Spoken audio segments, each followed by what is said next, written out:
Before the guillotine could strike, Marie Antoinette endured one final cruelty, a torment not only inflicted on her body, but upon her soul.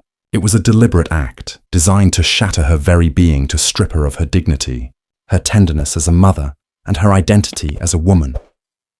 From the golden halls of Versailles to the wooden cart that dragged her through the streets of Paris, her journey was no mere punishment. It was psychological torture, a public spectacle meant to erase her humanity.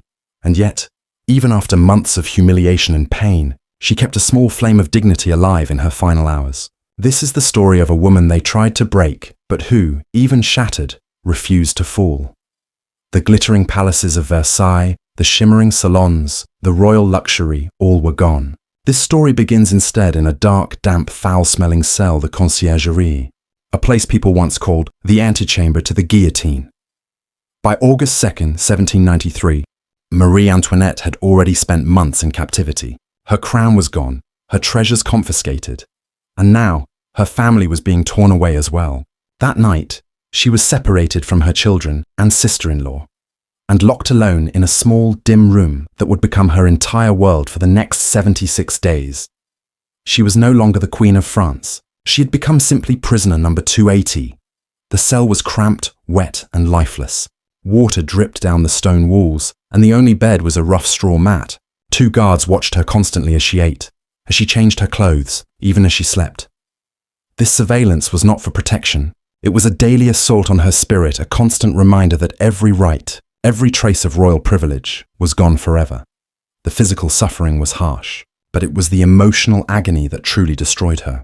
A few weeks earlier, in the dead of night, soldiers had broken down her door. They had come to take her 8-year-old son, Louis Charles. Marie had tried to shield him, screaming, crying, while her daughter, Marie Thérèse, clung to her brother, but the guards tore the child away. She would never see him alive again. All she had left was a tiny portrait and a lock of his hair hidden close to her heart. Losing her crown had been a misfortune, but losing her child was a tragedy beyond words. Her maid, Rosalie Lamole, who stayed with her until the end, later said, "The Queen's heart broke only when she spoke of her children. Every other insult, every humiliation she could endure, but not their absence." By mid-October, the final act of her torment began. On October 14th, 1793, Marie Antoinette was brought before the Revolutionary Tribunal. It was not a trial, it was a spectacle, a carefully staged performance scripted by her political enemies. Her husband, King Louis XVI, had been given weeks to prepare his defense, but Marie was given less than a day. The accusations were absurd, a grotesque mixture of political lies and vulgar fantasies spread for years through scandalous pamphlets. They accused her of sending secret funds to Austria, plotting massacres, and hosting obscene orgies in the halls of Versailles.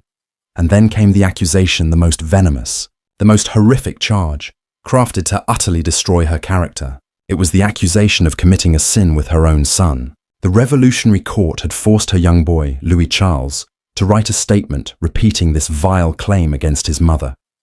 A heavy silence fell over the courtroom. Marie Antoinette stood motionless, as if time itself had stopped. The chief prosecutor, the radical Antoine Quentin Fouquier-Tinville, appeared almost delighted by the cruelty of the moment. For a brief instant, Marie said nothing. The tension in the air was suffocating. Then she rose, not to defend herself, not to beg for mercy, but to look this final act of depravity directly in the eyes and deny it with quiet strength. Her courage was not theatrical. It was the calm defiance of a mother, the dignity of a woman who refused to be broken. She turned her gaze from the judges to the women of Paris sitting in the gallery, the same women who once screamed for her death. For a single moment, everything stopped. With that one look, she reminded them all that before being a queen, she was a mother, a woman standing in defense of her honor. The trial did not last long. On October 16th, 1793, after only 2 days, the all-male jury declared Marie Antoinette guilty of high treason. The sentence was death by guillotine. When asked for her final words, she merely nodded in silence. Back in her cell, she refused her last meal. Speaking softly to her maid Rosalie, she said, "I need nothing now, my child. It is all over." Then she wrote a heartbreaking letter to her sister-in-law, pleading that her son be forgiven for the words he had been forced to say were not his own, but the product of cruelty.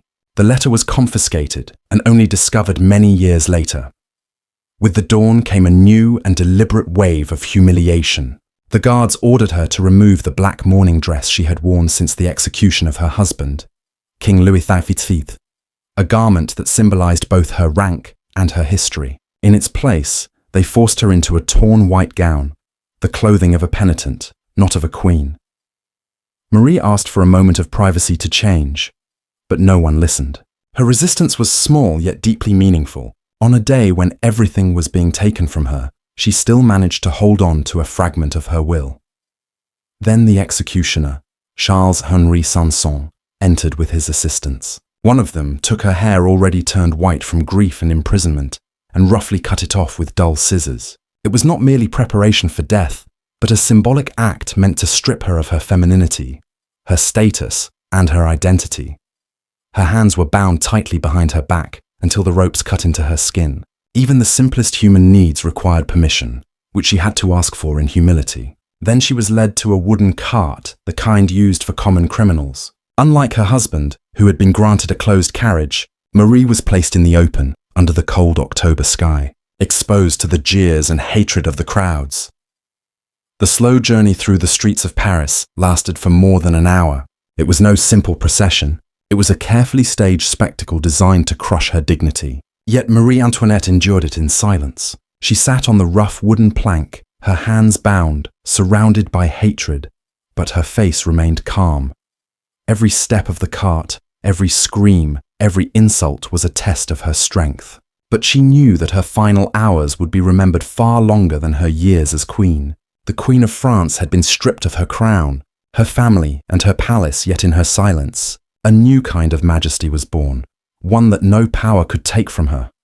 Her quiet resistance was moving toward its end, an end that would astonish both the executioners and the crowd. The mob was uncontrollable. Some screamed in triumph, some spat in hatred, while others simply stood in silence. And amidst that sea of chaos, Marie Antoinette, stripped of everything, still sat with the grace of a queen. Some shouted with joy, others spat at her in hatred, while many stood in silence, watching. Every insult, every jeer, every cry was an attempt to shatter her spirit, a scheme to erase her strength. Yet with every jolt of the cart, with every roar from the crowd, Marie Antoinette sat upright, composed, resolute, and regal.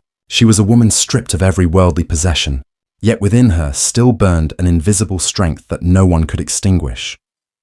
This hour-long procession through the streets of Paris was orchestrated to humiliate her, to turn her into a broken emblem of the revolution's triumph over monarchy. But fate had other plans. The spectacle meant to disgrace her instead became a monument to her dignity, her silent resistance, her unshakable pride, and the motherly grace with which she endured her final moments became the legacy that time itself could not erase. When the cart finally reached the Place de la Révolution, she had already endured enough physical and emotional torment to destroy any ordinary person. Yet as she looked upon the towering wooden structure of the guillotine, she understood that her greatest trial was still ahead. It was not merely death that awaited her, but the ultimate test of composure, courage, and humanity, one that would echo through centuries to come. On that cold October afternoon, the air was thick with hatred, curiosity, and vengeance. In the center of the square stood the guillotine, a tall, silent beast of wood, waiting for its prey. The crowd churned like a restless sea. Thousands gathered to witness the fall of the Queen, once the symbol of royal power, now the embodiment of revolutionary scorn. But when the cart came to a halt, something unexpected happened. Marie Antoinette, deprived of her rank, her title, and her glory, appeared stronger than ever. She stepped down slowly, with poise and calm authority. Eyewitnesses later wrote that there was no fear on her face, only serenity. Her hands were bound. Her once golden hair had been crudely hacked away. The mockery, the screams, the hatred of the mob rolled off her like dust. The wooden steps of the guillotine stood before her, each one leading her closer to death. Yet she did not falter. She did not cry. She refused the executioner's hand and climbed the steps alone, as if even this final moment was hers to command. Every step she took was an act of silent defiance. It was as if her very being was saying, "You may destroy my body, but you will never own my soul." Then came a moment so small yet so unforgettable.